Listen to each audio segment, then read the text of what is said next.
நீலாம் தொடர்ந்து படிச்சு என்ன சாதிச்சிட்ட, தொடர்ந்து படிச்சவங்க என்ன பண்ணியிருக்காங்க அப்படின்னு ஒரு கேள்விகள் நிறையா வருது இல்லையா? அது பதில் சொல்கிறது மட்டும் அந்த காணொலி.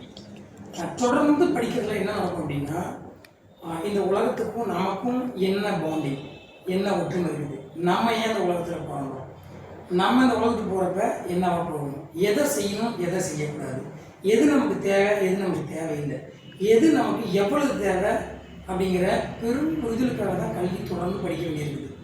ஏன்னா நீங்கள் நல்லா பாருங்கள், பெரிய பணக்காரனாக இருப்பாங்க, அவங்களுக்கு ஏதோ பிரச்சனை இருக்கும், ஆளுக்கு புலம்பிக்கிட்டு மன நிம்மதி இல்லாமல் உளைச்சலோடு தான் இருப்பாங்க. ரொம்ப ஏழ்மையாக இருப்பாங்க, அவங்க சில விஷயத்துக்கு கஷ்டப்படுவாங்க, ஆனால் அவங்களும் பார்த்தீங்கன்னா மகிழ்ச்சியாகவும் இருப்பாங்க. அப்போ நீ ஏழையாக இருக்கலாம் மகிழ்ச்சி இருக்குமானா இல்லை. பணக்காரனாக இருக்கவங்களாம் மட்டும்தான் துன்பம் இருக்குமானா இல்லை, அவங்க இல்லை. ரெண்டு பேருக்கும் உள்ளது ரெண்டே விஷயம்தான்.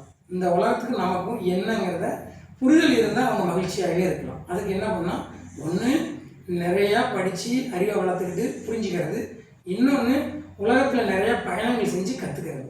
இதை கற்றுக்கிட்டோம்னா நம்ம இருக்கிற சூழல்லையே இருந்தோம்னா அங்கே இருக்கிறவங்க மட்டுமே பார்த்து வளருவோம். அப்போ நமக்கு வந்து நல்ல பெரிய புரிதல் இருக்காது. இப்போ இடம்பெயருங்கிறப்ப இன்னொரு இடத்துல தங்கி வேலை பார்க்குறப்ப நம்ம இருக்கிற இடத்துக்கும் இங்கே இருக்கிற இடத்துக்கும் ஒரு தொடர்புபடுத்தி பார்ப்போம். அப்போ எது கஷ்டங்கிறது அதை சொல்லுவாங்க இல்லையா? ஒரு புள்ளிக்கு பக்கத்தில் இன்னொரு புள்ளி வச்சுப்பாரு, ஒரு கோடு பக்கத்தில் இன்னொரு கோடு வச்சு கோடு போட்டுப்பாரு, எது சிறுசு பெருசு தெரியும் சொல்லுவாங்க இல்லையா? அந்த மாதிரி தான். ஸோ அதனால தான் தொடர்ந்து படிக்கணுங்கிறது. படிக்கணுங்கிறது பார்த்தீங்கன்னா எதை படிக்கணும் என்ன அப்படின்னா கிடையாது. இதே நீங்கள் படிக்க ஆரம்பிங்க, உங்களுக்கே தோணும்.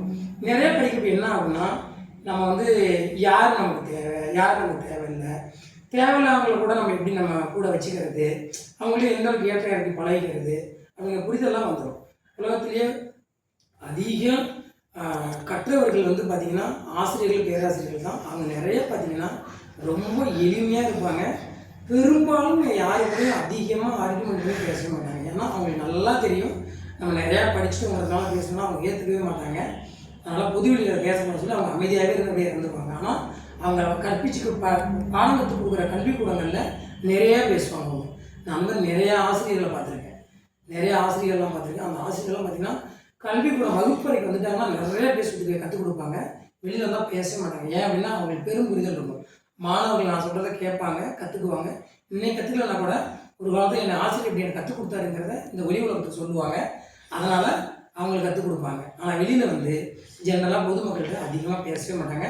அப்படி பேசினா கூட அவங்க புரிதல் இருக்காது. இல்லைன்னா இவன் நிறையா பேசினான் படிச்சுட்டாங்க பேசுகிறான் அப்படின்னு சொல்லி அவங்கள வந்து ஏதாவது கொஞ்சம் தாழ்த்தி பேசுவாங்கிறதுனால ஆசிரியர்கள் கூட பொதுவெளியில் அதிகம் பேசுகிறத குறைச்சிக்குவாங்க.